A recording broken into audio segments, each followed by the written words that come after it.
The Full Circle Podcast. Compelling interviews and incredible tales from Colorado's western slope, from the mountains to the desert. Christi Reese and her team hear from the movers, shakers, and characters of the Grand Valley and surrounding mountain towns that make the western slope the place we all love. You'll learn, you'll laugh, you'll love with The Full Circle.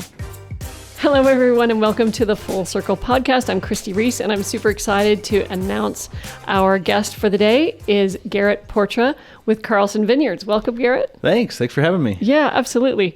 So you brought wine. Thank you. Absolutely. I have a hard time walking anywhere without a wine in hand. So well, and I have ulterior motives. Not only do I want to hear about your business and everything that you do for wine in Colorado and our valley, but I love your wine and love to try it, and I want to learn more about it. So I'm really excited that you brought some samples with you today. And I wanted to get started with talking about how you came to Grand Junction and how did you come to own Carlson Vineyards? Yeah, so I always make the joke with everybody that Kaylin and I, my wife, came to Grand Junction in 2007 on a 6-month adventure. My wife had just graduated from occupational therapy school. I was a pipe fitter in St. Louis, and we decided to come out west for her to do her internships. We were, fortunate enough that I had a good job in the oil field, and Kaylin was offered a great job at St. Mary's, and so we decided to stay for a little bit. Mm-hmm. I think I come from a very traditional Midwest farm family, and so I'm kind of the black sheep of the family. Everybody else, my mom did go away for a while. I was actually born in Montana, but we ended up back in Missouri when I was about 11. And then I say from then on, all I did was hear about people complain about my aunt who lived so far away because she lived in Springfield. A couple hours drive. Exactly. And so I think the thought was for Kaylin and I, and then for my entire family, always was that we would return to Central Missouri, back to our farm back there. And we just kind of fell in love with the location and this place and all the lifestyle that it offered. So I went to work eventually Kaylin got tired of me traveling. And the goal actually was to go back to Missouri and start a winery. So I actually went to work to learn the commercial side. So you had some farming background, but not necessarily wine background? Yeah, so we had a livestock farm, and still do. My uncle and my cousin run it. And so I grew up in agriculture. I'm the oldest of my generation, so I grew up working the farm with my uncle. And then when I met Kaylin, they actually had like a little half-acre vineyard in southeast Missouri. And that's kind of where I started to learn about wine. And I love agriculture, and to me, what I learned was wine is like the best representation of agriculture. I tell people all the time, it takes a lot of beer to make good wine, but if your favorite IPA tastes different every time you buy it, you get irritated. The difference being on wine, your favorite cab should taste different every time because it reflects the year that it was grown, and it reflects the season. This year we've seen in the news about smoke, which it's knock on wood, looking like we're doing fine and we're not going to be affected, but all those components actually will affect the flavor of this year's wine, which really drew me in. So I went to work for Carlson Vineyards in 2011.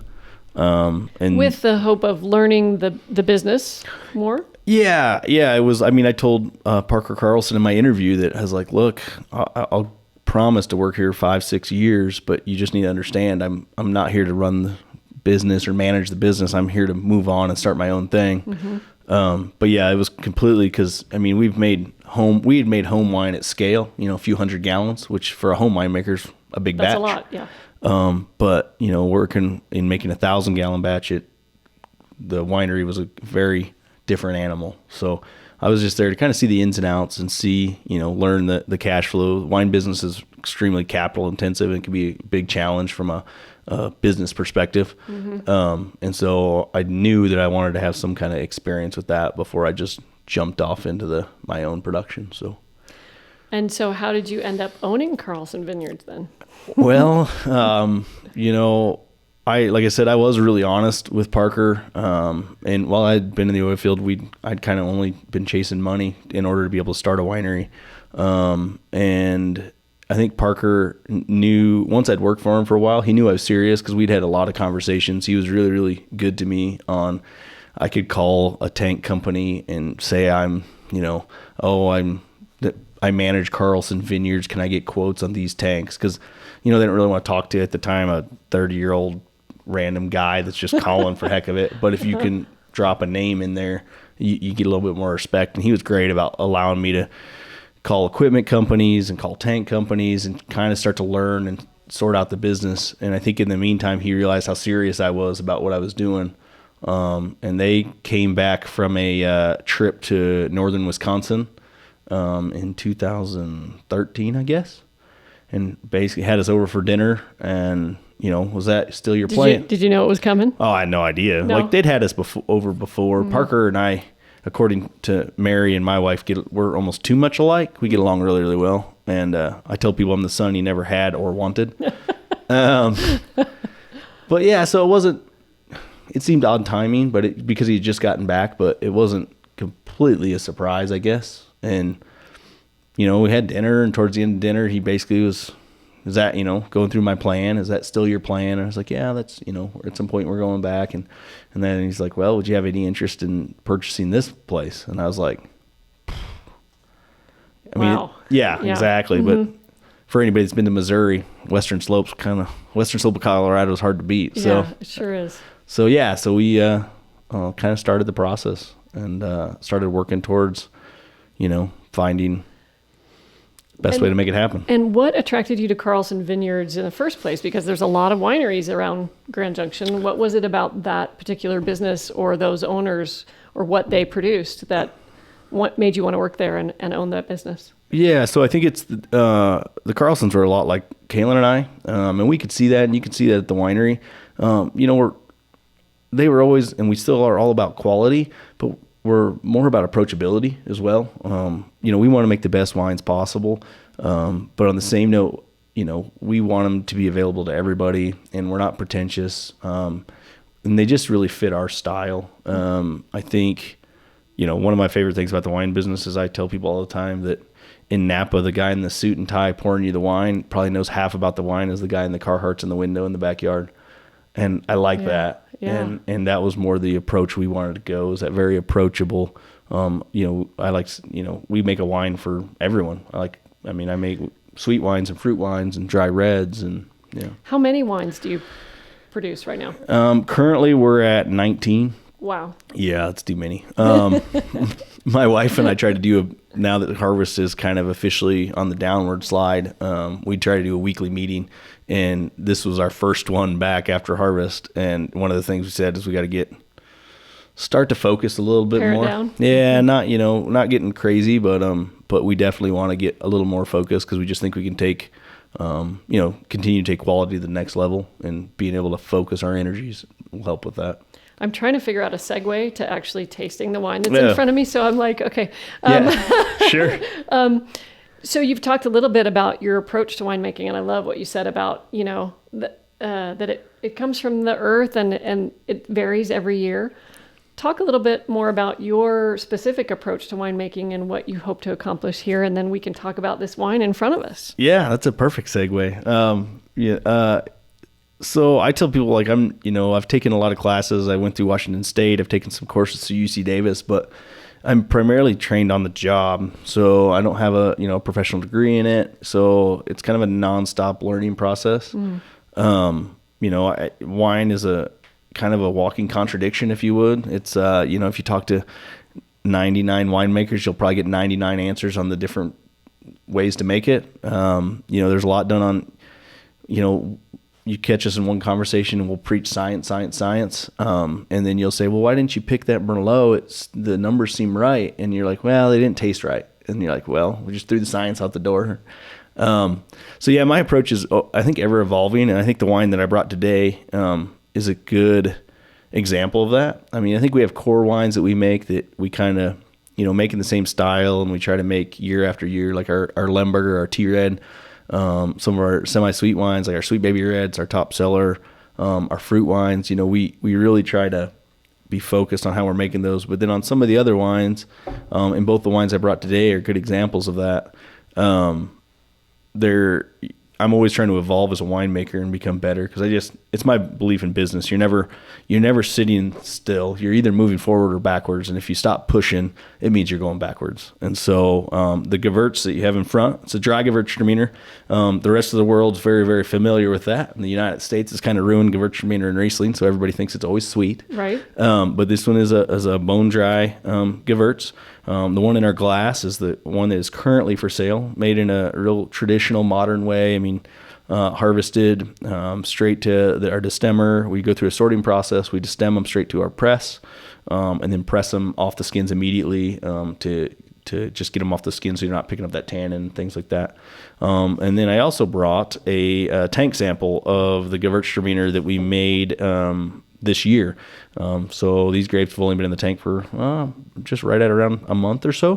But the big difference here is we destem them to separate containers, and then let them sit with the skins for like 45 hours. And in that, to me at least, it picked up a lot of tropical notes.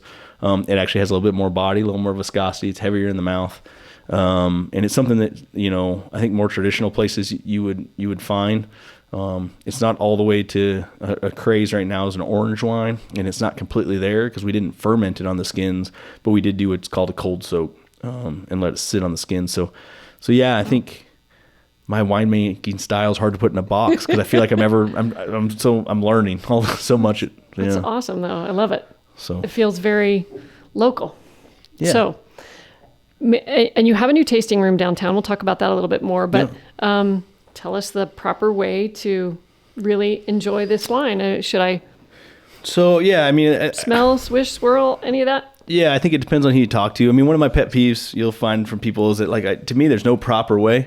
I think you should drink it exactly how you like. But I mean, a good, typically when you're tasting, you're gonna look at the appearance and see how the wine looks. I typically like to smell it before I swirl it around, because sometimes there are some aromas that are sitting in the top of the glass from the pour that as we start to swirl it, we're going to volatilize more and it's going to push them out. So then you can pour, and typically it's going to bring more of those out. It's actually, what you're doing is you're adding a lot of oxygen to the wine, which is helping the wine breathe.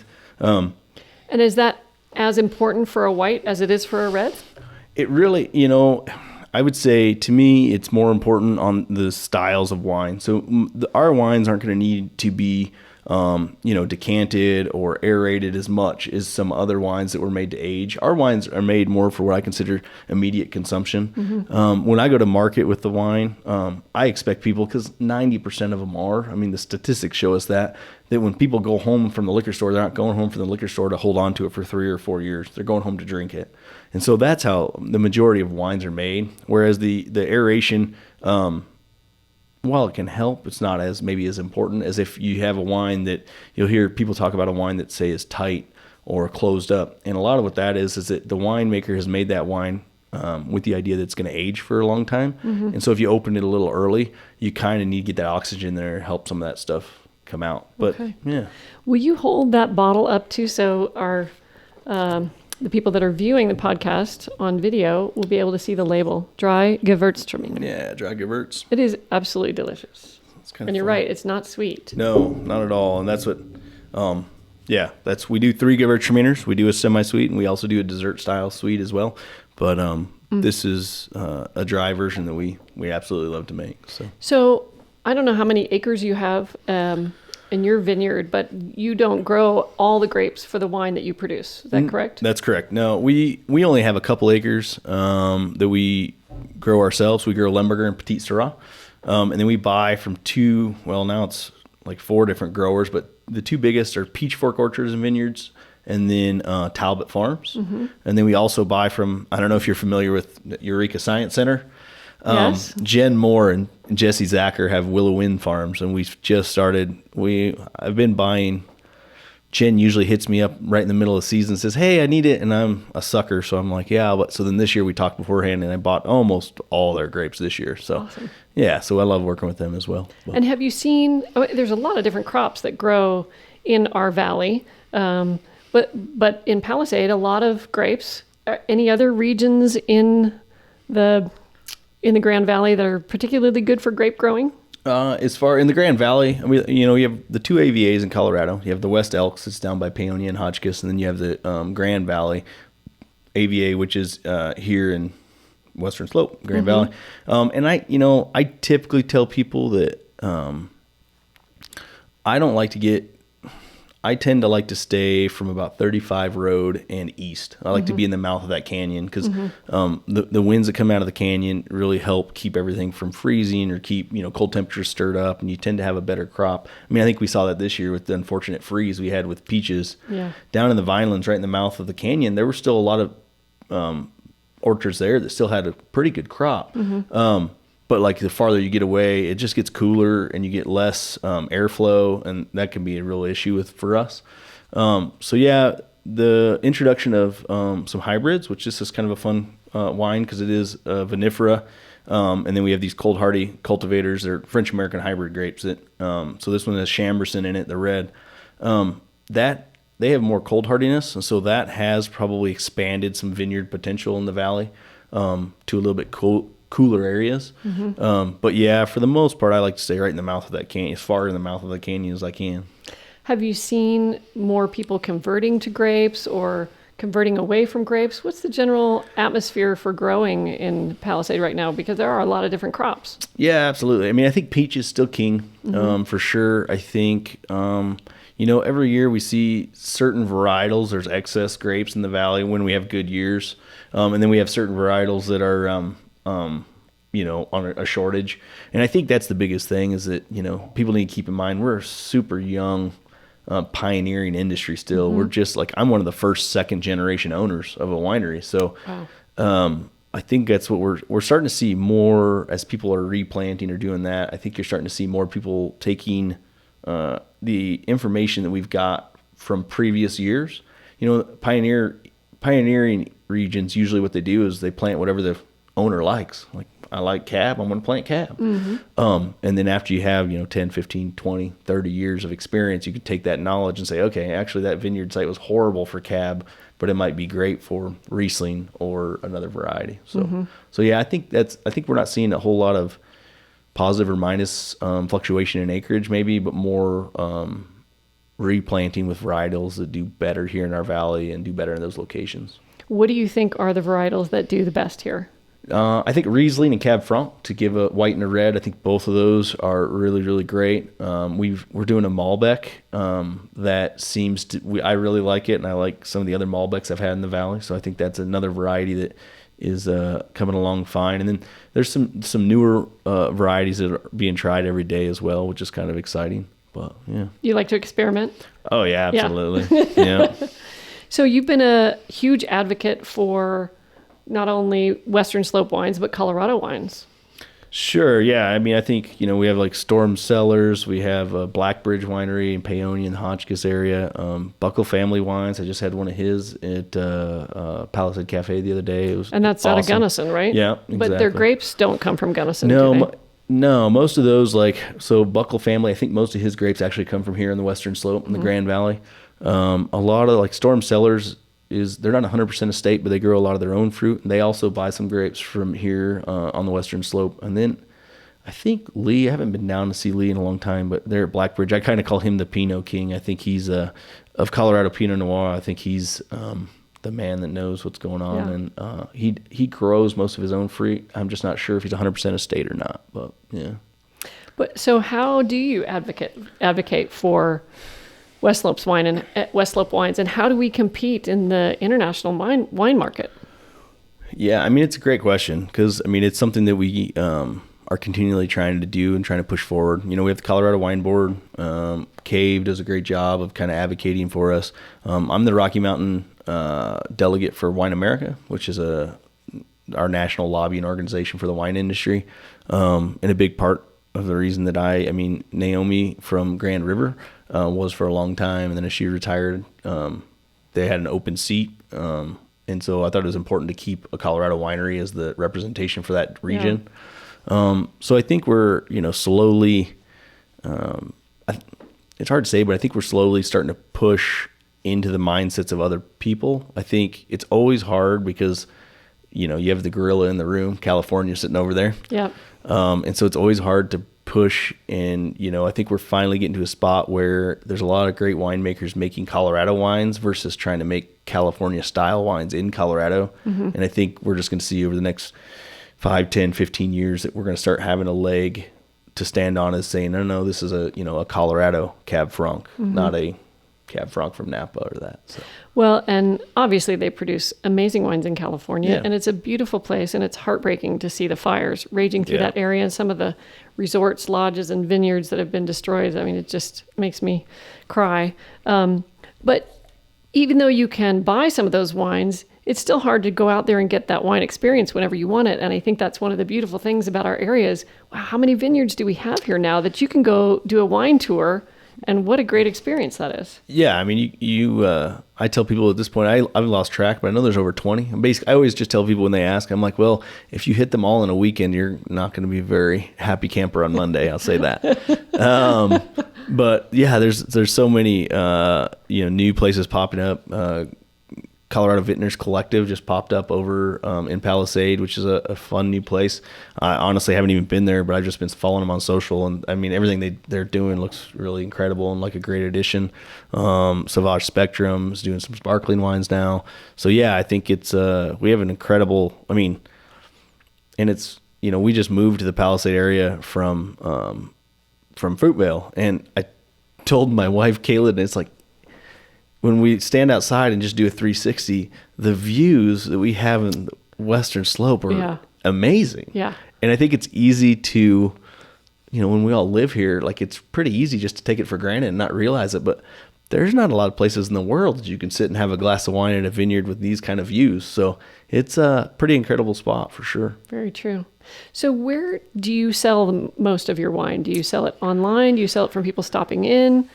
Do you ship around the world? We ship to certain states. So shipping wine and alcohol is a nightmare.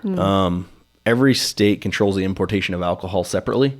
So you can either go through a third-party vendor, which we've chosen not to do because they obviously take a portion. A big chunk. Or you can, gather licenses yourself. And so some of it, then it just becomes, it really depends on. It's a business decision. You look at, for instance, Missouri, where I'm from. One, I have so many contacts there that if I didn't ship to Missouri, I'd be in a lot of trouble.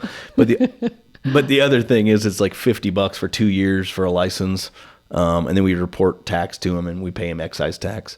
Now, Missouri's next door neighbor, Illinois, it used to be like $500 to $1,000 a year to ship there.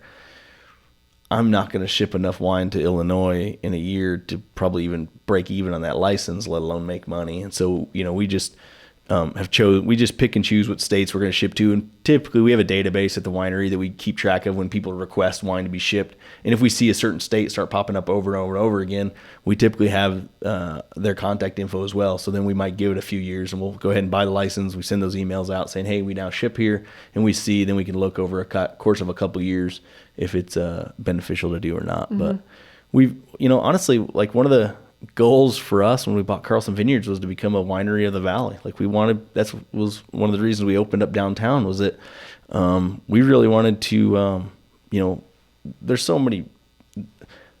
such a large population here that don't even know that we have wine in the valley, which is amazing. And so our big thing was really to, we wanted to be a local winery as first, and then we've kind of started to branch out.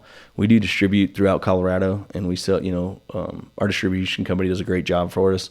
And then we have a wine club that we've put in place 3 or 4 years ago and has been great for us as well. It's been growing. Well, you must have a lot of just stop-in people out at the vineyard that are doing a wine tour, driving around, or taking a guided tour. Yeah, absolutely. The tourism in the valleys, great. That was one of the things that did make it difficult this year, was obviously with the lack of tourism. Yeah. But luckily we, changed our business model enough to where we came out of it as good as we could have hoped. Yeah. But yeah, we get a lot of tourism. We start to really slow down. Right about now is when we start to see that start to slow down into the winter. But yeah, the summer for us, for sure, summer through middle of October is really busy. Well, let's boost your winter sales. What kind of wines do you suggest for the holiday season? Well, one of one of the number one wine pairings you're going to find for Thanksgiving is going to be Gewürztraminer. And it's not so much because you're pairing it with turkey. It's more that you're pairing it with the stuffing. You're always pairing your food. Ooh, yeah. I'm just imagining stuffing with this. That would be fantastic. Yeah, it's great. I mean, anytime you pair with food, you always want to look at your dominant flavor. And then I also tell people ham and Riesling go well together, and there's a lot of good dry Rieslings. I do one in conjunction with Bin 707, Josh over there. We do one called White Light that's a dry Riesling. And he serves that in his restaurant, and you sell it also. Yeah, absolutely, mm-hmm. Yep. Yeah, the only places you can currently get it are in our tasting rooms or Taco Party, Ben Burger, or Bin 707. So, yeah, which has been a really, really fun Yeah, because Josh also is really into where the food comes from and fermentation and all that is really fascinating. Yeah, that's a great partnership. Yeah, it's really fun. I mean, a quick story about why we went to the cold soak on the dry Gewürz is in 2017 we did it as well, and Josh had come over to taste some wines, and he came in, and I had these bins of grapes that were just sitting on skins and covered. He's like, "What's this?" I'm like, "Oh, I'm cold soaking our Gewürztraminer." He goes, "Oh, do you always do that?" And I'm like, "Well, every time my chiller goes down when I receive grapes, I got to figure out something to do." And it kind of came serendipitous, but then we really liked what it did. So, yeah. Interesting. So how many kinds of special wine do you do then? Special label or? Yeah. So, I mean, right now, we do a few, we do, the wines with Bin 77. We do the wine that I brought, Terra, we do that in conjunction with Colorado Canyon Association. Mm-hmm. And then which is a fundraiser for them. Yeah. That's fantastic. Yeah. We just wrote them a check for a little over, I think, $5,000 from the last one. And then we just literally released this last night. And a beautiful label too. Yeah. It's gorgeous. Jeff Chrysler, is the photographer. I met him at Kiln. Actually, we were standing in line getting coffee, and David in at Kiln said, "Do you know Jeff? You should." And struck up a conversation, and next thing I love it. Yeah, next thing you know, he's doing the photography for the Terra. It turned out great. So we do, and then we also have a couple labels I do with Forever Our Rivers, which is another nonprofit that we do for river health. Water's pretty important when it comes to winemaking, so when you live in an area that's known for the junction of rivers, you got to take care of what brought you here. Right. So. That's a great subject, I think. What do you have to do to the water that comes out of the river, the irrigation water, in order to use it for your grapes? We don't typically have to do much. I mean, we do obviously have to filter out sediments and that. Mm-hmm. We use, on our grapes, we use a micro sprinkler system, so it comes through and goes through our pump. To be completely honest, I contract most of it out to Talbot Farms, and so as long as the sprinklers are coming on when they're supposed to, I'm usually pretty happy. Okay. Let's talk about your tasting room downtown, because I think that's a great addition to Main Street in Grand Junction. So if you want to not only buy Carlson wines, but taste them, you can go right down here. And not that it's a far drive to Palisade, and we love going out there, but it's very convenient. So tell us a little bit about the impetus for that and how it's going for you. So I looked at spaces, I think, in 2014, maybe. Right when we agreed to purchase the winery, I thought it would be a great idea to have a downtown tasting room. And we looked, and I did a lot of research on it and reached out to some folks. And just after looking at our business and looking at, being new business owners, I decided the risk wasn't worth it. And we had other places we should probably put our money. And then in 2000, I guess it's just over a year ago, it was a bummer. We were closed for our 1 year anniversary because of COVID. Dang it. But it was kind of, it just worked out well. Actually, Dustin, the owner of that building, is Colorado Canyon Association. This is our fourth wine we've done with them, and their offices are upstairs. And at the time, Joe, the executive director, said, "Hey, the space below us is going to be open if you're still," because I'd talked to him before about maybe doing it.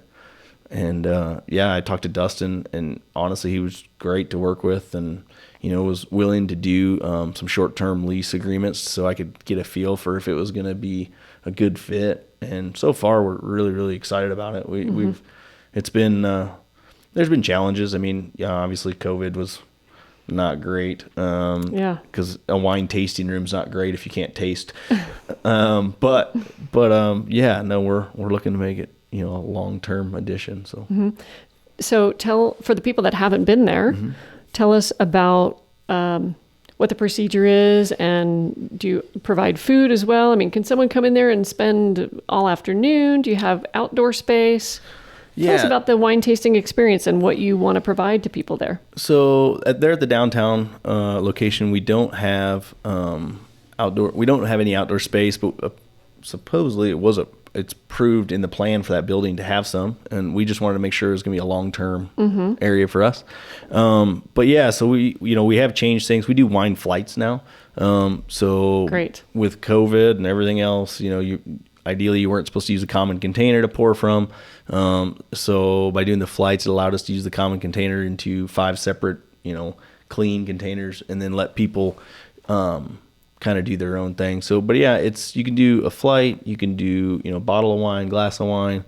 We were just meeting today about one of the things we're going to be going over tomorrow is we're looking to add some like happy hour times for after work to where like half price bottle every week or that kind of thing. So, and then we were doing cafe soul platters. Again, with the whole COVID and figuring it all out. We don't currently offer any food, but we do encourage people to bring their food. They're welcome to bring their food and have a glass of wine. So it's been nice, I think, because with Suhiros, they have limited seating. Well, somebody can put in a to-go order and grab their Suhiros and come sit down at the table. Great idea. Yeah, so it works great. So we have a lot of folks that bring their own food, and it's kind of the same at the winery. We have a great outdoor backyard space, and so we encourage people to bring picnics or that, because the challenge out at the winery is there is nowhere to pick up food, and so we used to again have cafe soul platters, and we hope to bring those back again. It's just the chain of custody of package or something, I don't know, that it just didn't work well with the COVID plan. But yeah, we still encourage people to bring their own food and hang out as long as they'd like. So obviously COVID had an effect on tourism here in the Valley and people stopping by the vineyard and the tasting room. How else has COVID affected it? We talk a lot about in the real estate business, what efficiencies did we learn through this process that we will continue with? And is there anything that's happened in the last year it's just been 6 months really, that you think has affected your business in a positive way or that you've learned that you'll carry forward? Yeah, no, I think we've learned a lot actually. We, one of the things we used to put a foil on ours. We started going without a foil. As you can see, this one doesn't have one. And what's nice is we have custom corks. And so you can actually read the cork and you can see our logo on top and you can read it. And the main reason that we got rid of that was that when we didn't lay anybody off for when we got shut down. We sent everybody home for a couple months. We paid everybody. And then when we brought them back, we still weren't supposed to have our tasting rooms open. And so in order to, keep everybody going, we brought everybody back. And I told people the tasting room got new perspective on how the wine gets in a bottle. But one of the things we did is by eliminating the area that we put the foils on, it actually allowed us to keep spacing well with everybody. And so it was kind of one of those, I actually have, if anybody needs them, I have like 150,000 foils that we didn't use this year. But it was great because we didn't have to figure out how to crowd everybody in together, and it allowed us to do a little better job spacing. And it also, a lot of people really liked it because it, it helps with the branding because it gets our name out there one more time. And then I would say, the flights, everybody's really been a really big fan of the flights because it kind of allows people to taste at their own pace. If they're in a hurry to go, they're not waiting on somebody to get to them. But on the same note, if they want to take their time and go nice and slow, they're welcome to. So I think that's going to continue on. And then I would also say that in our annual wrap-up meeting or looking forward meeting last year, the biggest area of improvement I saw for us was online sales. And boy, have we improved that.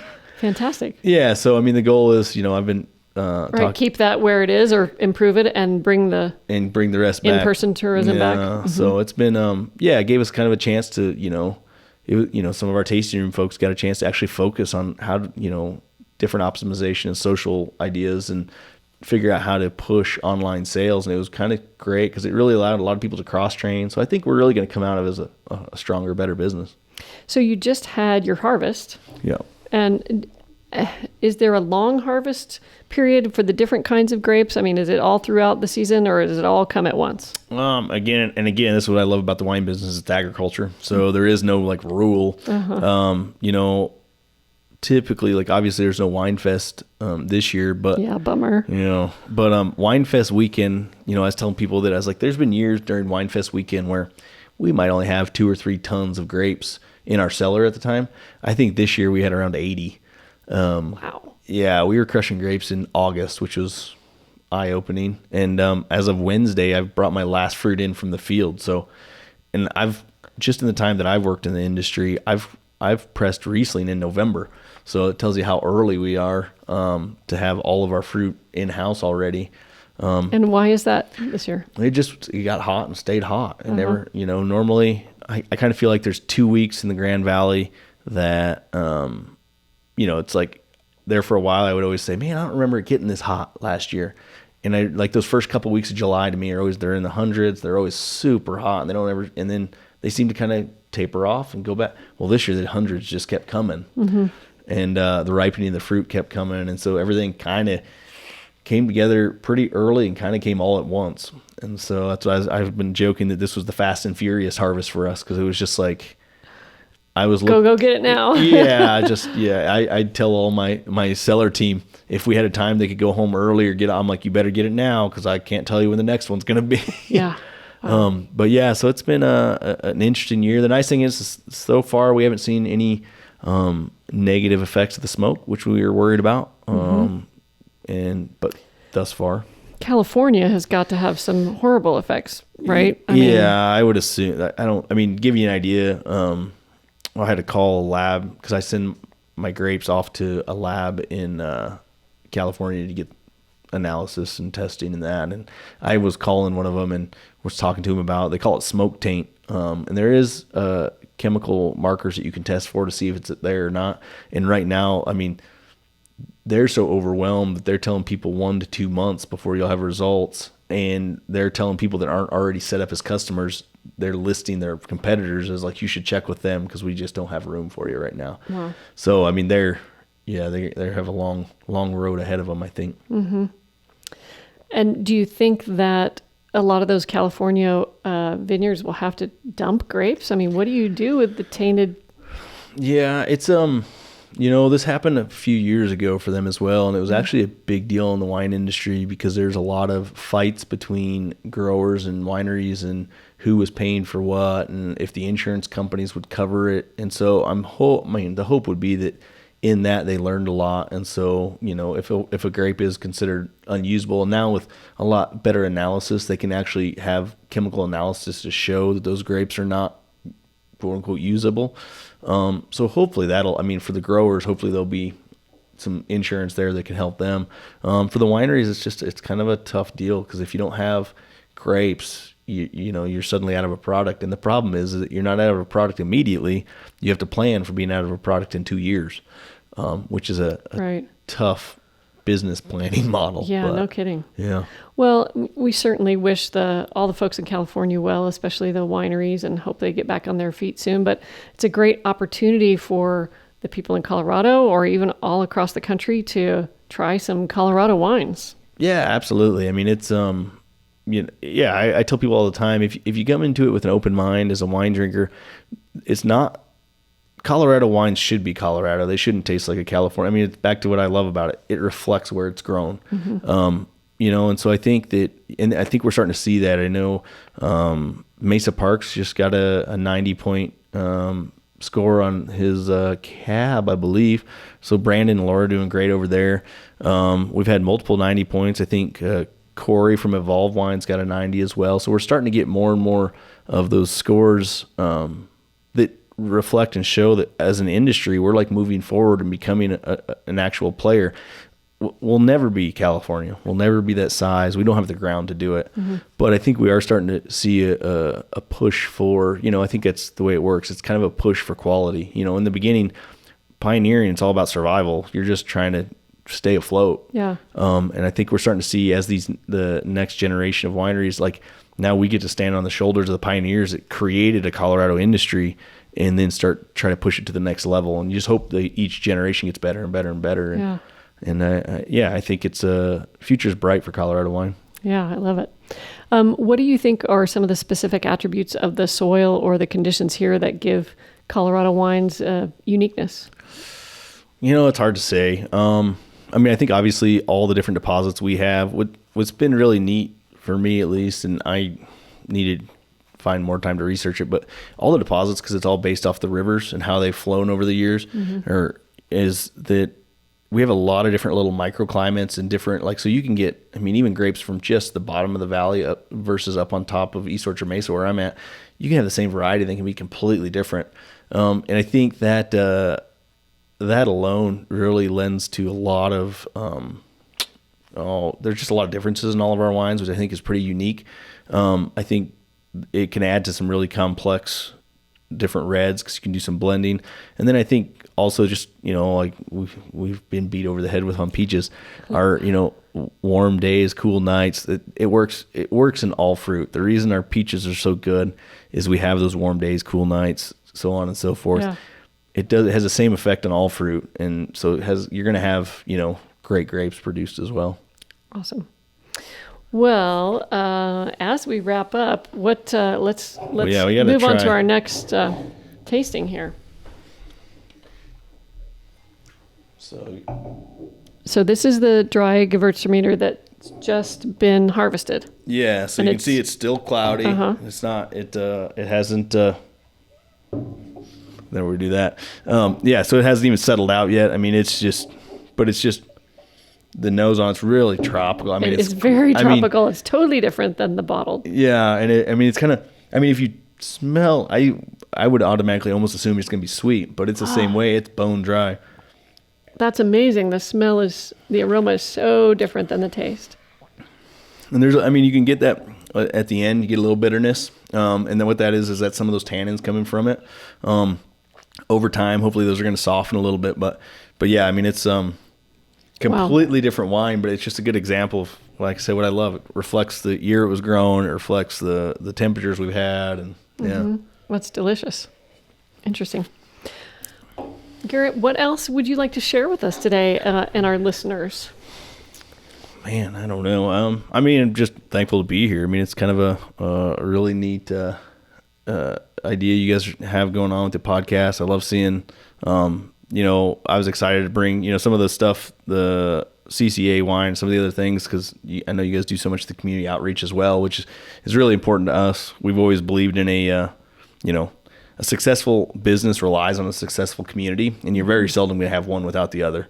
And so it was like, that's one of the things that I thought there's like a little bit of similarities between us is I feel like, obviously just from the outsider looking at your all's business, that you guys kind of have a lot of the same core values that we do at Carlson Vineyards, is that, if our community is super successful and moves in a positive direction, it's just going to do nothing but help our business. So yeah, I think it was fun. I was super excited to get the invite. Absolutely. Wine Fest next year, I imagine everybody is just keeping fingers crossed. It's far enough away that we hope COVID will be done and we can have events again. But wow, I think everybody will just be so excited. It'll be a bash, right? In the best way. I hate to say the new normal, but I just like any kind of scope of normal back. Right. We will look forward to it so much. Well, it's been a pleasure having you here today and enjoying your wines. I think we're going to have a little bit of that. What's in the... Oh, the Colorado can, the CCA, red? Yeah, the CCA wine. It's one of the biggest wines I think I've ever made from a red perspective. It's Cab Franc and Chambourcin. It started out back to where you're always pushing forward. I did a wine with my cellar crew called Swag. I always wanted to name a wine Swag. It dates back to my favorite biology teacher in college. He used to say that a hypothesis was just a stuck-up way of saying a scientific wild-ass guess. And that's essentially what that wine's supposed to be. And we liked the blend so much that we decided we'd use it as a mainstay for us. So it became the new Terra. But yeah, I've wanted to call a wine Swag since I thought about having a winery. Are you going to put that the acronym? The acronym explanation somewhere in the bottle, or we did on the last one. Yeah, so on the wine that has a Swag, and we're going to continue to do Swag. I tell people Swag is winemakers making wine for winemakers. It's doing off the wall weird stuff, and we're trying to become better winemakers, and not all of them will be successful. We were lucky and this one was, but we're going to do some that we're just like, it didn't work. But the idea is that we get to keep pushing to find out and learn new things. Awesome. Thank you so much for joining us today. It's been a real pleasure, and love your wine and love promoting not only your company, but the wine industry in Western Colorado. I think it's one of the great things about living here. It makes us so unique. The towns up in the mountains are so beautiful and I love them, but I think we just have such a unique combination of so many great things here in town. Yeah, it's hard to beat this place. I wanted to let you and the rest of our listeners know that next month we're going to be interviewing Scott Winans from Cop MOBA and talking about the plunge, because the plunge is another amazing part of Palisade that's going to bring some more tourists to that area, and hopefully they'll ride down that crazy trail and then drink some wine. There you go. So, sounds good. Thank you, Garrett. Absolutely. Cheers. Thanks to everybody for listening, and we'll talk to you next time on the Full Circle podcast. Thanks. Thanks for listening. This is Christi Reese signing out from the Full Circle podcast.